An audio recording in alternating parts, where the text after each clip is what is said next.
కానీ మీ సంగీత ప్రవేశం పరిచయం ఎలా జరిగింది? మీకు అంత పాట లేకపోతే ఆయన అంత పాట బయటికి అంటే మీ సినిమాల ద్వారా రావడం అనేది సాధ్యం కాదు. మీకే స్వతహాగా చిన్నప్పుడు సంగీతంతో నేర్చుకోవడం. నా సంగీతం పక్కన పెడితే మన రాజ్కోటిలో రాజుగారు ఉన్నారు కదండి, ఆయన ఇక్కడ నేను శ్రీ కాణిపాక వరసిద్ధి వినాయక సుప్రభాతం అని నా మ్యూజిక్లో ఒక 1 hour ప్రోగ్రామ్ చేశానండి. బాలుగారు పాడారు, నారా రామూర్తిరాయుడు గారు దాని ప్రొడ్యూసరు. అయితే మొత్తం అంతా రికార్డ్ చేసామండి.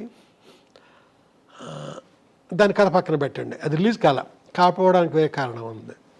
షిరిడి సత్యసాయిబాబా గారు వినాలి, ఆయన ఓకే అంటే అప్పుడు రిలీజ్ చేస్తానన్నారు రామూర్తిరాయుడు గారు. ఇంతలో సత్యసాయిబాబా గారు చనిపోయారు. దాంతో అది అలా ఉండిపోయింది. అద్భుతమైన అదే మన సుప్రభాతం అండి అది.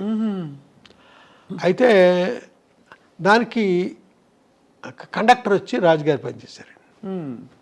టీవీ రాజుగారు అబ్బాయి, రాజకోట్ల రాజుగారు.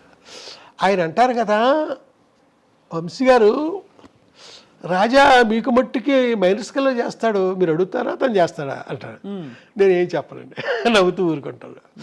బాలుగారు ఒకసారి దై ఏంటయ్యా ఆడికి సపరేట్గా చేస్తాడు, ఏంటి కారణం ఏంటి, నేను నవ్వుతూ ఉంటాను. బాలుగారు అక్కడ పడత తీయాలి చెప్పారు కూడా.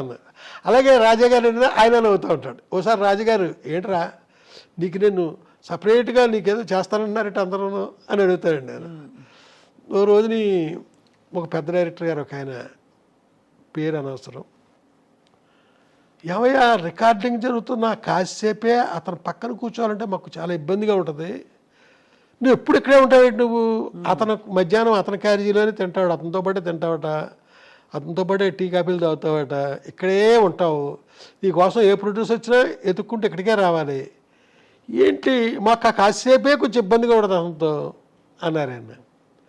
తెలియదు సార్, నేను రాకపోతే తానే కబురు చేస్తాడండి రమ్మని. మరి అందరం నచ్చమండి ఆయనకి, అదే కదా మాకు, మరి ఎందుకో నచ్చుతారండి.